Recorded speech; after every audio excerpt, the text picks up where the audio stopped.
salut les amis ziar naa leen bu baax a baax dal leen ak jàmm ci seen podcast Wolof Tech bi leen di jox lépp lu jëm ci wàllu informatique ak nouvelle technologie maanaam xarala yu bees yi ci kàllaama wolof.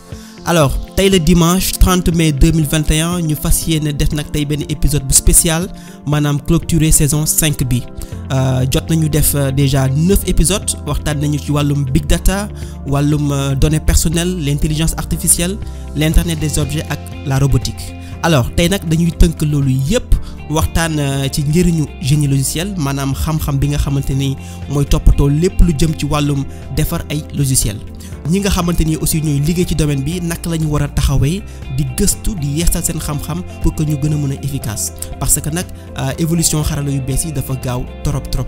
alors pour waxtaan boobu yëpp nag ñu mun ci génnee ay jàngat tëj saison 5 bi dañ ci ànd ak suñu invité tey bi nekk benn acteur bu am solo ci wàllum xarala yu bees yi fii ci Sénégal parce que ñu bëri jaar nañ ci ay loxoom mu jàngal leen lii di programmation informatique. alors suñu invité boobu nag moo tudd monsieur Baye Niass nekk responsable pôle formation ak pédagogie bu Sonatel Academy monsieur Niass jaar nañ la. jërëjëf Ibrahima maa ngi lay nuyu di la gërëm di la sant. di nuyu aussi say auditeurs. di kontaan ci invitation bi. di la aussi par la même occasion.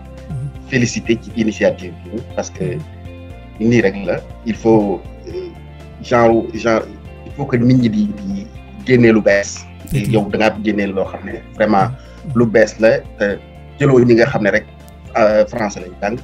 yow ñëpp mën nañ la suivre macha allah. macha allah Aliou merci beaucoup alors maa ngi lay remercier bu baax yow tamit ci li nga accepté ñëw fas yéene partager ak ñun xam sa xam-xam sa expérience et je pense que tey ñëpp yaakamte nañ déglu la parce que démb bi ma defee annonce bi ci réseaux sociaux yi gis naa réaction yi te xam naa ne ñëpp ñu ngi lay xaar macha allah. alors ñu dem directement donc kon ci suñu thème tey bi maanaam les défis de l'ingénieur logiciel.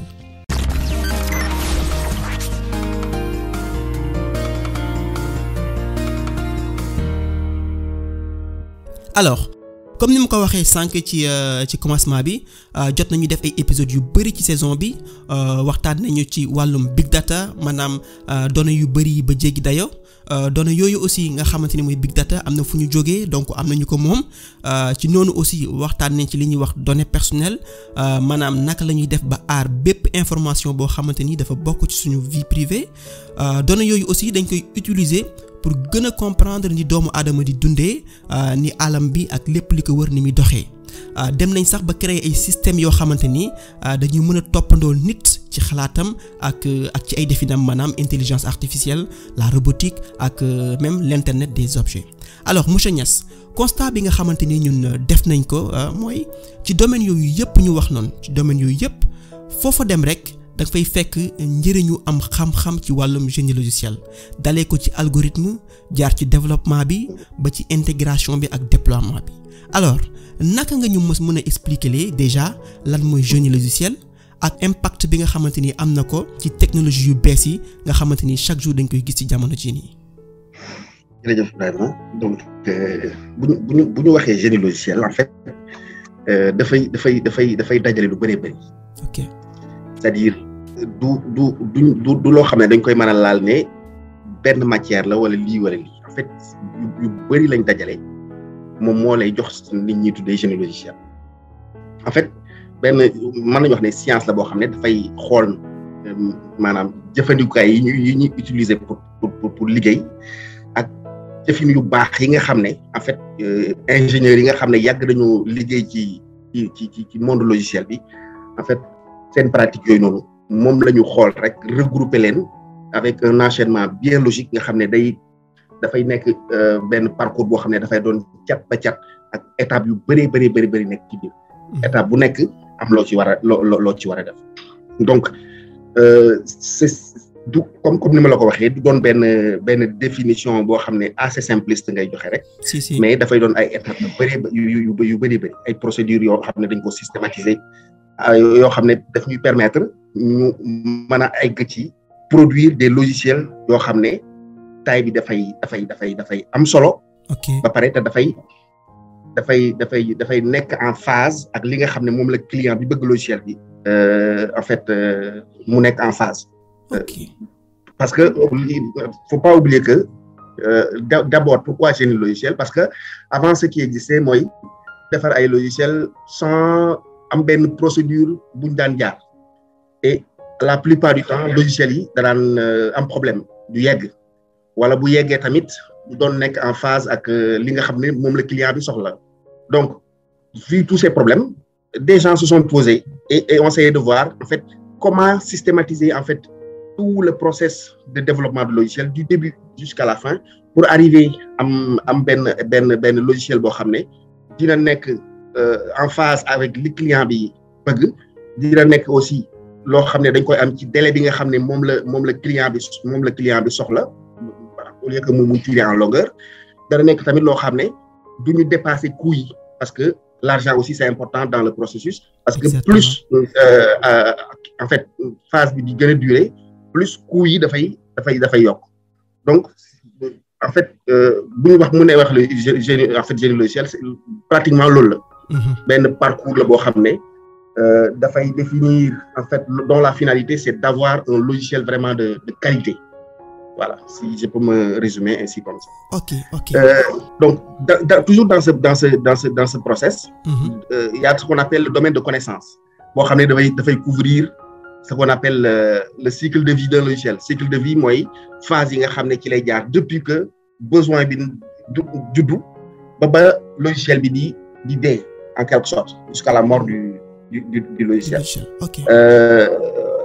te dafay intervenir aussi dafay ñu bëri dañ ci bokk. du nekk seulement ki nga xam ne moom mooy defal application bi rek mais dafa am ñoo xam ne ce qu'on appelle des technico-commerciaux. Ok. Par exemple application bi la plupart du temps si c'est une application boo xam ne dañ koy jaay les commerciaux dañ ciy intervenir ingénieurs yi nga xam ne dañ koy ñoo koy développer ñi ngi ci biir ñi nga xam ne ñoom la ñuy utilisateur ñi ñuy wax utilisateurs finaux yi ñi nga xam ne ñoo ko soxla ñoom ñoo koy jëfandikoo ñoom it ñu ngi ci biir. bu dee logiciel bi ñuy jaay la aussi il faudra aussi nga jël en compte ñooñu nga xam ne ñoo war a jënd logiciel bi ak finalement en fait directeur bi nga xam ne ce qu'on appelle le directeur du système d'information qui est en fait au milieu du process de façon générale. Ok alors bu ma déggee li nga wax bu baax donc comme ni nga ko expliqué génie logiciel mbir mu yaatu la.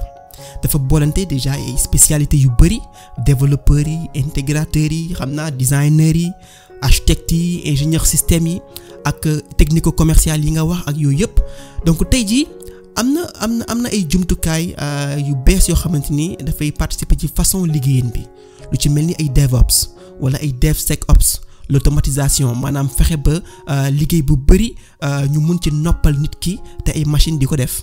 am na aussi lu ñuy wax cloud donc yooyu yëpp jotoon nañ ci waxtaan ci ay épisodes yu passé cloud nga xamante ni day permettre ñu mën a louer ay machines wala ay serveurs yu am doole te nekk ci yeneen bërëb yu am sécurité donc comme ni ma ko waxee yooyu yëpp waxtaanoon nañ ci ay yeneen épisodes yu passé alors li ma bëgg noo xam foofu mooy yan challenge tey nii mooy xaar industrie du logiciel ak approche yu bees yu bari yi nga xamante ni am na surtout automatisation bi nga xamante ni tey jii nii boroom xam-xam yu bari ñoo ngi xalaat ci ay modèles pour mën a noppal ingénieurs yi ci ni nga xamante ni noonu la ñuy defaree logiciel yi.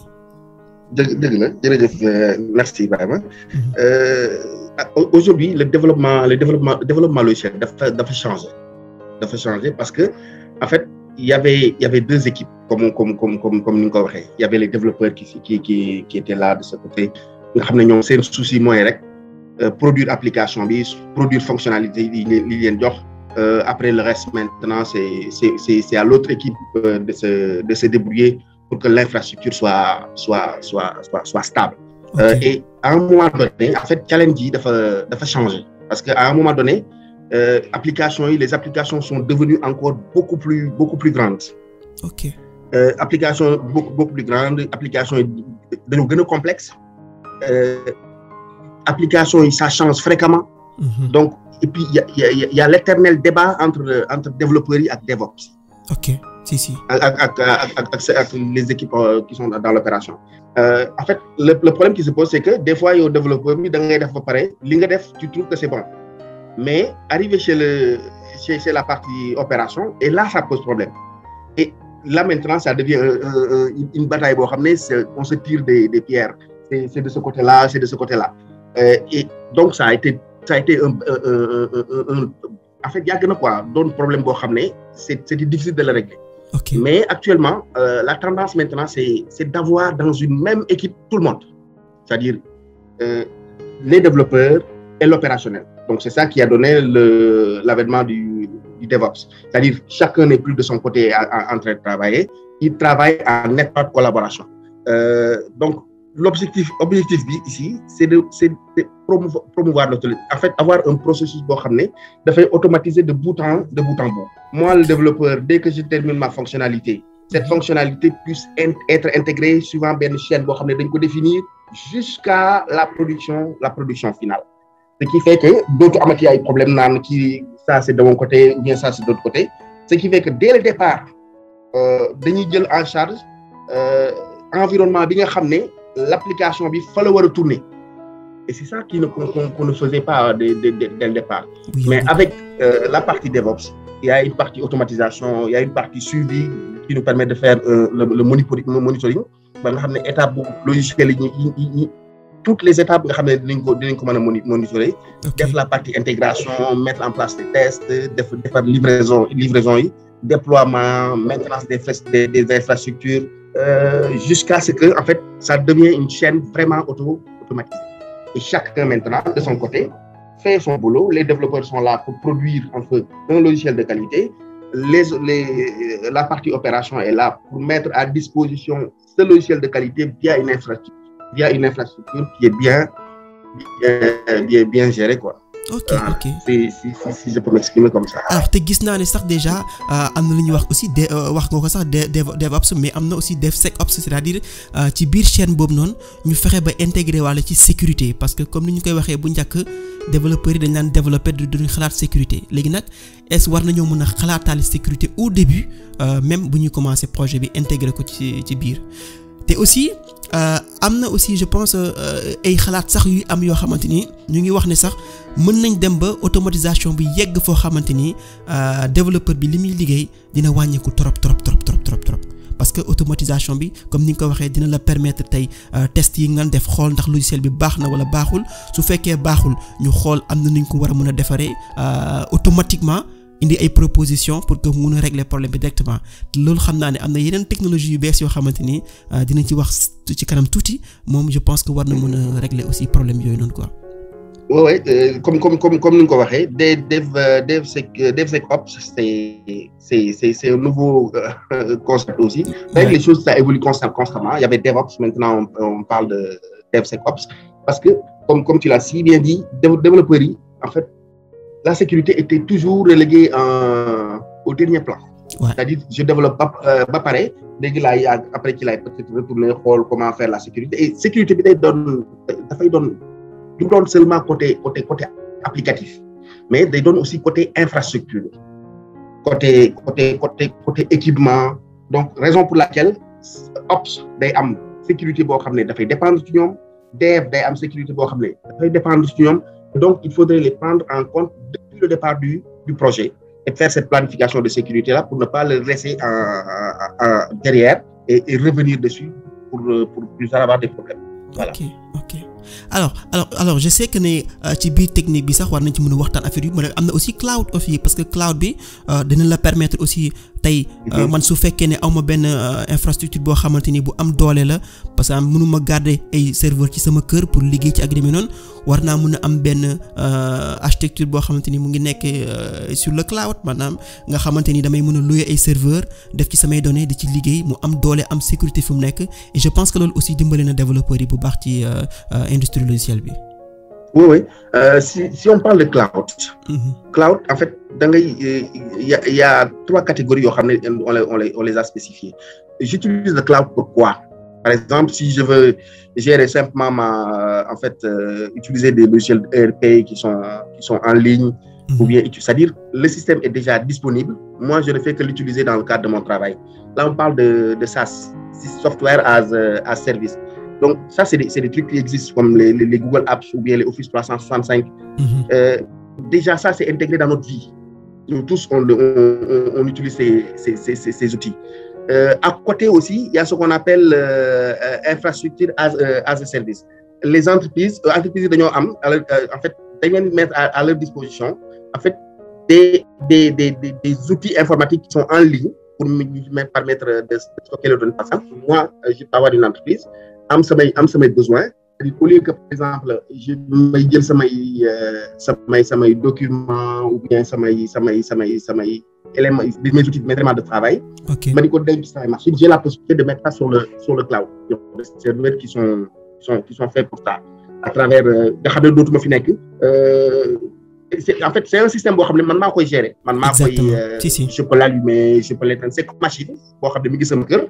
Mais en fait, le problème c'est que ça se trouve sur le cloud. Et ça me donne beaucoup plus de garanties sur les questions de sécurité. Exactement. On peut mettre même des réplicas de données, par exemple, ay données yoo xam ne par exemple si c'était en local, bu ma ko ñàkkee jeex na. Mais dans le cloud, il y a peu de risques que ces choses arrivent. Beneen bi mooy en fait au lieu que par exemple may des fois il y a des solutions en fait yoo xam ne ça nécessite par exemple ça nous arrive tous en tant que développeur par exemple de développer une application sous Java ou une application sous .NET par exemple bëgg ko déployer et vous avez du mal à trouver un hébergeur par exemple ici. Wow, qui supporte ces technos.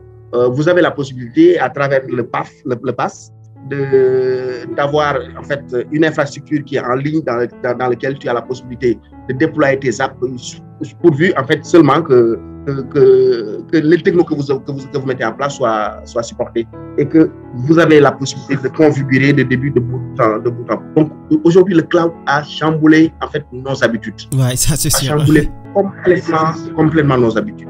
Et ça dafay yokku du doon loo xam ne day arrêter mais dafay doon loo xam ne ça nañ dem ba ci kanam vous allez voir d'autres choses aussi vont émerger toujours dans le cadre de faciliter les choses ba nga xam ne développeur bi yu bëri yoo xam ne da doon peiner à le faire en local.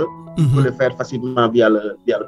Via le cloud. Ah ça c'est sûr et je pense que tey même technologie yooyu suñ fi toogoon di waxtaan dinañ fi waxtaan lu bëri yoo xamante parce que am naa question yu bëri yoo xamante ni bëggoon naa ko poser mais il faut que ñu yeggali ci benn affaire c'est-à-dire ci li nga wax noonu sax ci lay ñëwaatee c'est-à-dire je sais que tey jii nii am na ingénieur ay développeur ak ñu bëri ñoo xamante ni ñu ngi ñuy déglu alors d'après sa expérience ak sa xam-xam naka la ingénieur bi ci boppam war a taxawee ci jamono ji nga xamante ni technologie bi day avancer rapidement te chaque jour ñu gis ay affaires yu bees comme ni nga ko waxee. technologie en fait ñun dañoo nekk ci monde boo xam ne. on est de ce que ni ma koy waxee rek ñun ay étudiants à vie lañ. ay étudiants à vie lañ parce que dañoo nekk ci monde boo xam ne affaires yi dafay évoluer très très rapidement.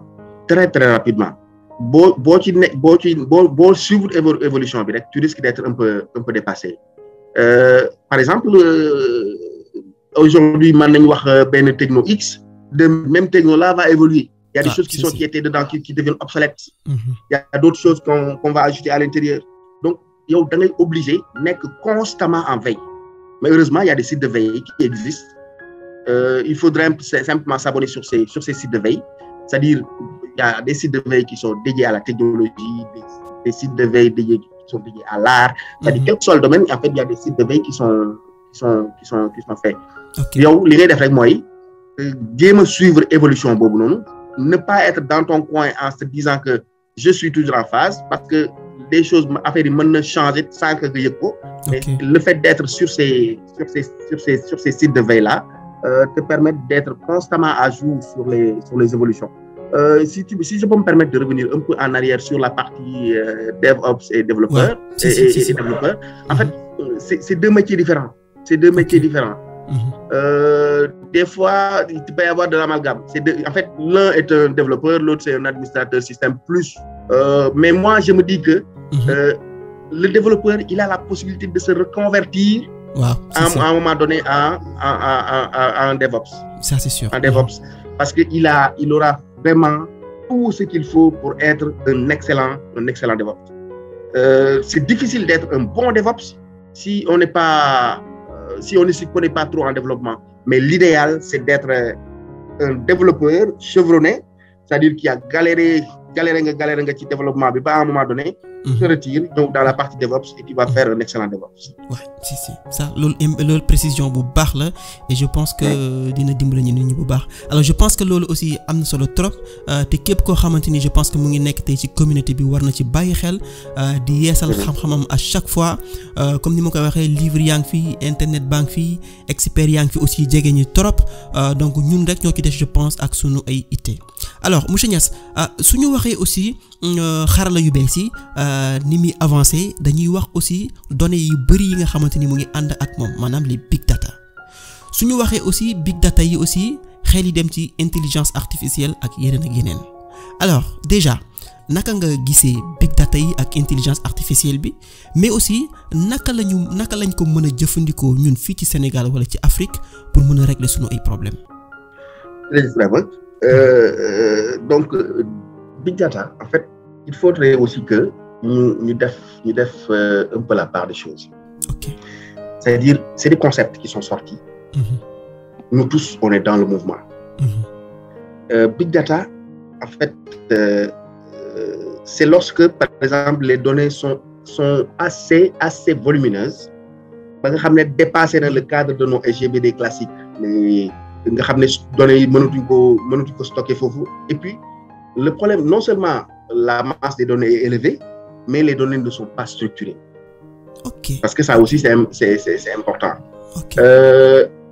Des fois pour nous ici au Sénégal ou bien en Afrique le problème qu'on a c'est de trouver une entreprise en fait qui est en phase avec cette réalité-là parce que nous tous on est toujours dans le classique dañoo nekk toujours ci classique. C'est-à-dire avoir des applications, avoir des bases de données. C'est bon. Le big data, c'est un événement qui vient d'arriver. On peut en tirer bénéfice parce que l'information est partout, dans nos téléphones, sur les sites web, dans le matériel que nous utilisons.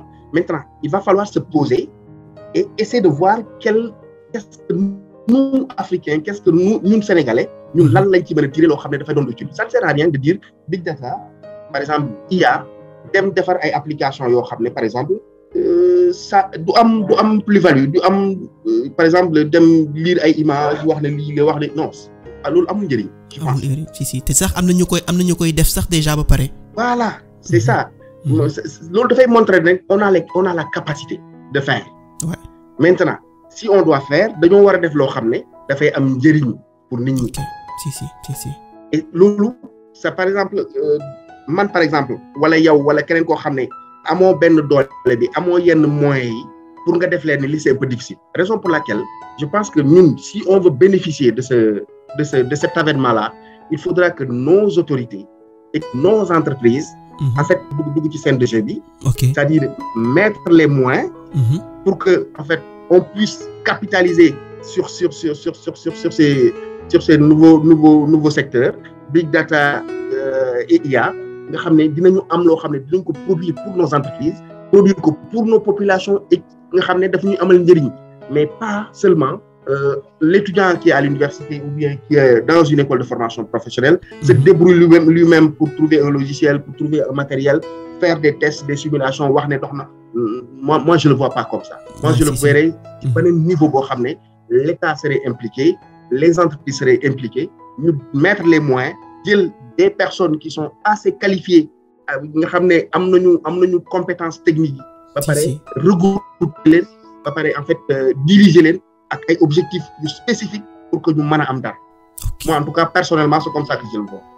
Je pense que ni nga ko gisee noonu vision bu noble la boo xamante ni je pense que comme ni nga ko waxee autorités yi dañ ci war a dugg parce que big data ak technologie yu bees yi ñuy wax ni yëpp nekkul ay affaire yu ndaw parce que boo xoolee ci yeneen pays yu développé yi ay entreprises yu mag rek ñoo ko seq donc ñooñu aussi comme ni ñuy waxee souvent dañuy xalaat ay année avant sax affaire bi di génn donc tey ñun bu ñu déggee événement bi rek ne big data tey da ngay gis comme ni nga ko waxee rek ay jeunes yu ndaw ay start-up bi commencé def ay applications loolu je pense que comme ni nga ko waxee day wane compétence bi ne mu fi mais nag il faut que mu am benn engagement politique engagement ci autorités yi ak entreprises yu mag yi pour que ñu jéem a organiser loolu yépp parce que tey bu ñu jëlee suñ ay téléphone ne voilà mën nañ defar ay applications yoo xam ne day permettre ñu mën a capter ay données ak genre de noonu mais am na entreprise yu mag yu koy def ba pare données yépp ñu ngi koy jël ñu ngi koy utiliser comme ni mu leen neexee donc ñun tey fal nañ ban niveau la ñu war a àgg aussi ak ban accompagnement la ñu war a am pour que ñu mën a bénéficier wu comme ni nga ko waxee ci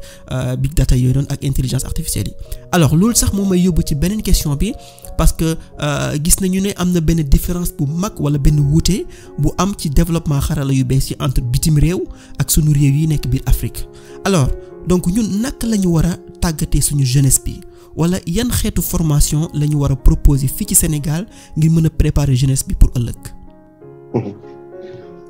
dafay nekk en rapport ak question précédente bi. exact.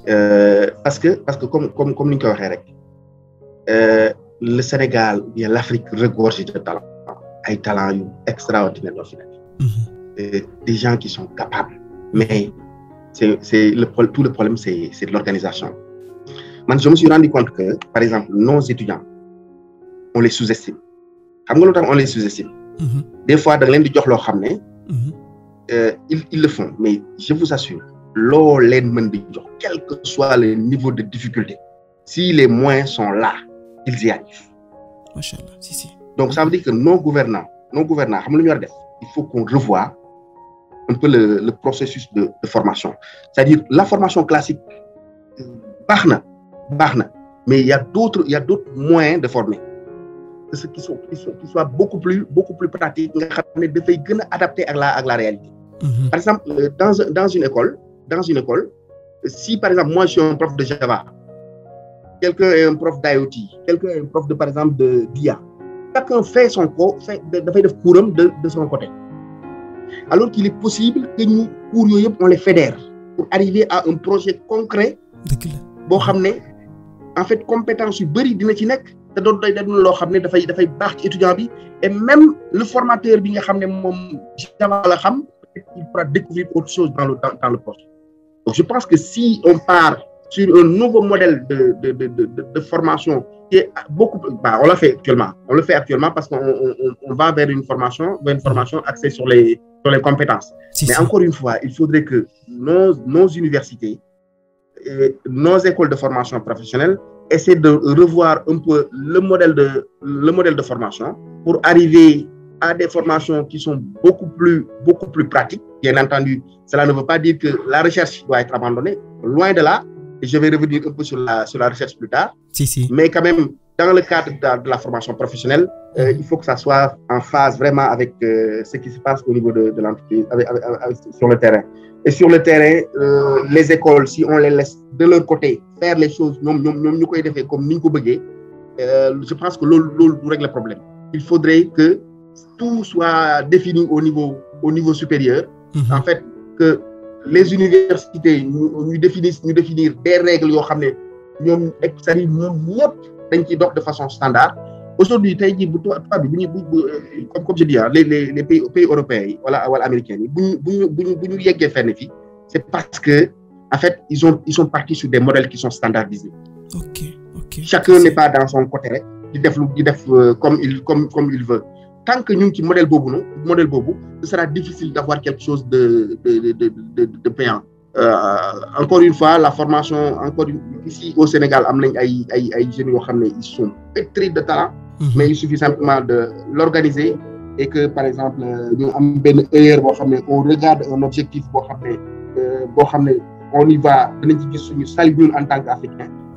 dëgg la alors je pense que li nga wax noonu aussi encore am na solo bu baax a baax tey je pense que ñi ñuy déglu yëpp ñu ngi jàng c'est-à-dire ñu ngi gis ay yeneen vision yu bees tey je pense que loolu moo am solo ci ñi nga xamante ni dañoo am expérience dañuy dund mbir mi chaque jour déjà li nga wax ci enseignement bi noonu rek ça fa am solo c'est-à-dire réeroo ak jaxasoo bi nga xam ne mooy am souvent ci école yi ñu war a jàngale benn affaire kii dem ci côtéem di ko jàngale kële dem ci côtéem et buñ ko boolante woon rek tey di nga gis ne enseignant bi ci boppam dina ci mën a am tu vois valeur ajoutée proposer étudiant bi aussi day tax aussi mu gën a performant parce que dina concrétiser xam-xam yi nga xamante ni ñu ngi koy jàngal yëpp ci benn projet wala yu demee noonu et liñ ciy seet aussi mooy que ne dañuy gis à chaque fois que ne autorité bi aussi daf ci am wàll bu mag c'est-à-dire fokk moom mu nekk moo xam mu nekk université yi wala mu nekk école de formation publique wala privée yi il faut que mu am autorité boo xamante ni mooy définir règles yi ne lii lañ war a def parce que objectif yu gudd lañ war a définir pour jeunesse bi nga xamante ni ñoo nekk Afrique wala ñoo nekk Sénégal alors bëggoon naa xam aussi toujours ci wàllu boobu comme yow yaa nekk responsable formation ak pédagogie ci école boobu ñu naan Sonatel Academy nekk benn initiative bu rafet bu Orange def pour tàggat ndaw ñi alors naka ngeen di tànnee formation yi nga xamante ni moom ngeen di proposer est-ce que formation la boo xamante ni day jàngal pour yokku xam-xam bi wala day nekk formation boo xamante ni day basé wu ci soxla yi nga xamante ni moo am ci dëkk bi ngeen proposer ay formation comme ça étudiant bi bu paree rek day mën a insérer wu liggéey directement jëriñ dëkk bi. merci Ibrahima donc loolu aussi danaa ci profiter pour avant may commencer ma féliciter waale Sonatel sur le projet là. Machallah. Parce que c'est un projet purement RSE. Okay. De responsabilité sociétale d'entreprise. C'est-à-dire nous am na lu ñu population bi indil mais lu ñu population bi indil tamit y a une partie boo xam ne dañ ko war a delloo ci population bi. C'est ça en fait c'est ça qui a donné naissance à Sonatel Academy. Okay. C'est un projet purement social. Voilà. Donc formation yi ñuy def foofu noonu c'est des formations yoo xam ne dañuy xool d'abord le besoin sur le marché. Okay. Le besoin sur le marché, mais toujours bien de précision avant de continuer. Nous, on est axé sur le numérique. Formation purement numérique. Okay. Voilà. Et comme j'ai l'habitude de le dire, le numérique ici, en Afrique, ce qu'on voit plus, le plus, c'est du développement logiciel. Okay. Ça, c'est un besoin. Parce que il reste beaucoup de maa ngi jégalu en France moi je pense que émission bi amul solo ok gis naa ne français bi ngay gën a wax ko olof bi sax mais bon amul solo li ñëw ci olof bi xam naa ne après danañ ma xoolaat man nii allez vas-y voilà donc formation yi Sénégal fii société entreprise yu bëri ne sont pas encore digitalisées. Ok. Besoin de digitalisation bi dafa rëy, c'est énorme. Donc ça c'est un constat.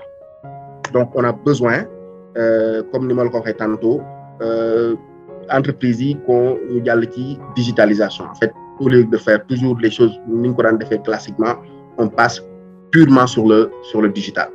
Donc raison boobu moo ñu poussé ñu am benn module de formation boobu ñu ko tuddee en fait développement mobile web et mobile. Ok. Développement web et mobile comme son nom l'indique, ça forme des développeurs qui dañuy créer application web avec des frameworks Symfony, Laravel, Spring Boot, Angular. En fait, c'est vraiment des technologies qui sont à jour que nous utilisons. Et à côté, il y a aussi un autre besoin, c'est-à-dire c'est un autre profil boo xam ne du niveau yeggul niveau ingénieur, mais c'est un niveau minimum, c'est un niveau intermédiaire. C'est-à-dire dans nos entreprises, il y a xam nga au Sénégal fii dafa am les entreprises qui sont les PME et les PMI, petites et moyennes entreprises, ñooñu nga xam ne amuñu yenn moyens yi. Dëgg la. Pour jël benn ingénieur wala jël benn technicien. ñoom danañ am possibilité am koo xam ne par exemple dina xam les outils qui sont utilisés de façon standard dans les entreprises. Par exemple, on a besoin de quelqu'un qui gère un peu nos pages sur Facebook ou nos pages sur Twitter. Par exemple, ce qu'on appelle un community manager. Et on a besoin d'avoir quelqu'un boo xam ne daf ñuy créer ay site web, ay site internet pour suñu entreprise. On a besoin de quelqu'un boo xam ne daf ñuy defal ay créa pour nos publications que nous faisons par exemple sur internet. Donc, il y a des profils waaju kooku buy génn dafay am profil designer, dafay am profil donc community manager, dafay am profil boo xam ne dafay mën a créer ay site web via ay framework yoo xam ne yu existe la. Boobu c'est un autre référentiel que nous faisons et on l'a appelé référent digital. Okay. Il y a un autre profil maintenant qui s'appelle développeur data. c'est le développeur de terrain. En fait ça day laal ay côté base de données la côté data science côté IA yooyu yëpp dafay nekk ci profil boobu. Donc kooku d'habitude foofu nag le recrutement bi di gën a stricté parce que foofu bu ñuy recruter. On recrute des gens qui ont un bon niveau en mathématiques. Ok. D'habitude toujours comme nous aussi on fait des formations qui sont pas trop longues, c'est des formations de 10 mois que nous faisons et en 10 mois, je vous assure, on fait énormément de choses. Machallah. Énormément de choses. Donc ça aussi c'est un peu compliqué de prendre que des novices, c'est-à-dire des personnes qui ne se connaissent nga jël leen dugal leen ñoomu neen ñuy demandoor. Ouais, c'est. Dañuy préférer toujours faire un mix. Par exemple su ma jëlee développeur de référentiel développeur web mobile dañuy jël ñoo xam ne am nañu mos nañu def formation informatique même bu niveau bi c'est pas poussé ak ñoo xam ne mosuñu def pour que ñenn ñi di mën a tirer ñenn. Ok. Mais l'expérience aussi a montré que ni ñi ñuy tirer à la fin ñoom ñooy mujj di tirer. Ah bon? Machallah. Parce que oui. Vous savez pourquoi? Parce que d'habitude erreur bi kële di def mooy dafay jàpp ne moom ayda. C'est-à-dire du daw ni mu war a dawee alors que kële dafay ñëw di daw bu baax a baax et à la fin dañuy tollu niveau wala mais nag c'est pas une règle générale aussi da nga gis koo xam ne day am niveau bu baax au départ daf koy continuer ba fin. Donc ce qui fait que aussi projet yi ñu lay jox ñun notre formation là-bas c'est axé vraiment projet. Il y a pas un prof qui vient faire cours chapitre 1 non on marche pas, on fonctionne pas comme ça. C'est-à-dire on donne un projet et dans le projet il y a plusieurs technos en même temps.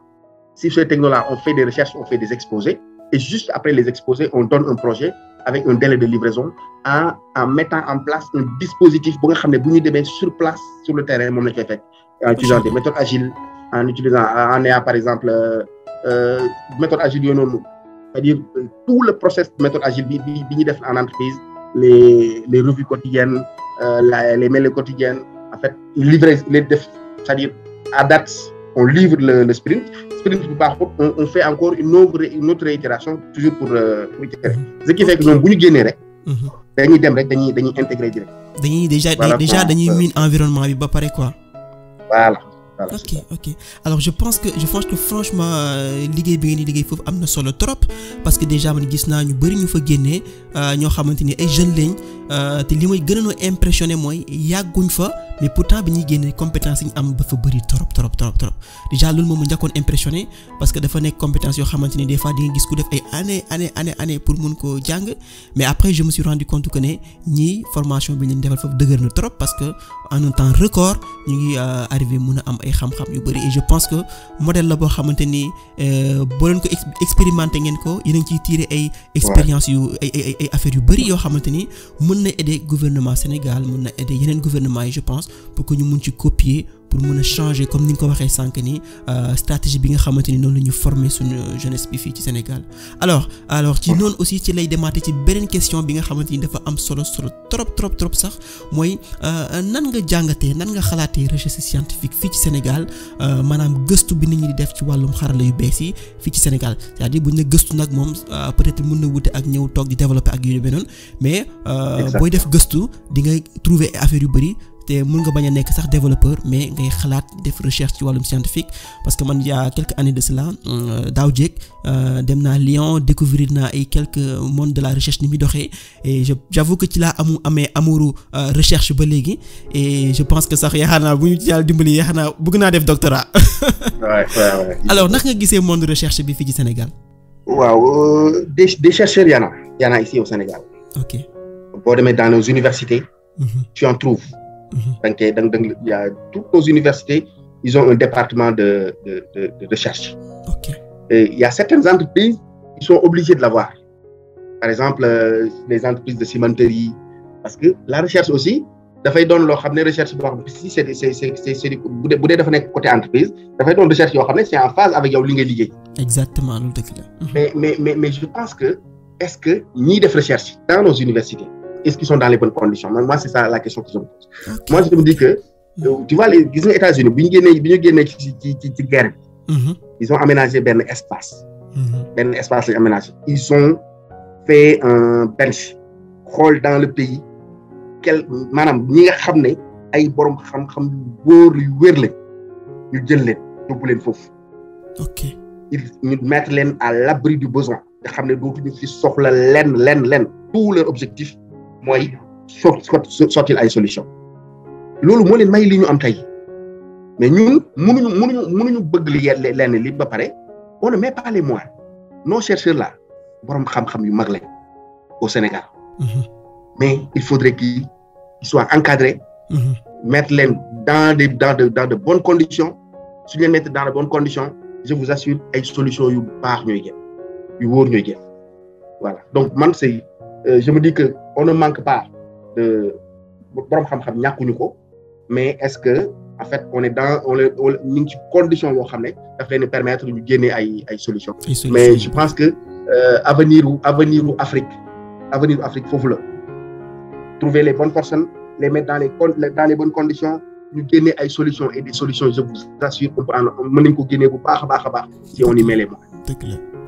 Et man maa ngi gis ne sax déjà soo xawee sob tuuti sax dem ci université yi wala nga dem ci yenn kii nii di nga gis des fois ay thèses yoo xamante ni nit ñi bind nañ ko ci ay solutions mais dama lay wax ne man attends thèses yi dañuy nelaw ci biir trottoir ci biir tiroir yi wala nu mu demee noonu tu vois est-ce que waruñu leen mën a génneewaat documents yooyu développeurs yi war ci mën a liggéey tu vois parce que man liggéey naa ci benn thèse ak benn doctorante tu vois ci benn proposition bu mu defoon ci wàllum comment dire intelligence artificielle tu vois mais après je me suis rendu compte que ni kii xamul dara sax ci développement mais proposition bi mu def nii man en tant que développeur daf ma intéressé woon parce que soo ko implémenter après ça fait avancer la science donc tey je pense que aussi est-ce que développeurs yi ak ñi yëngu ci wàllum génie logiciel est-ce que waruñoo jege ñoom tamit thèse yooyu nga xamante ni mu ngi nekk université ci tiroir yi wala ci bibliothèque yi pour jéem a gëstu aussi ñoom tamit xool naka lañ mën a faire avancer la science aussi ici au Sénégal.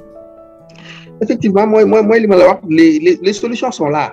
Les solutions sont là boo demee ci université yi tey da nga fa fekk ay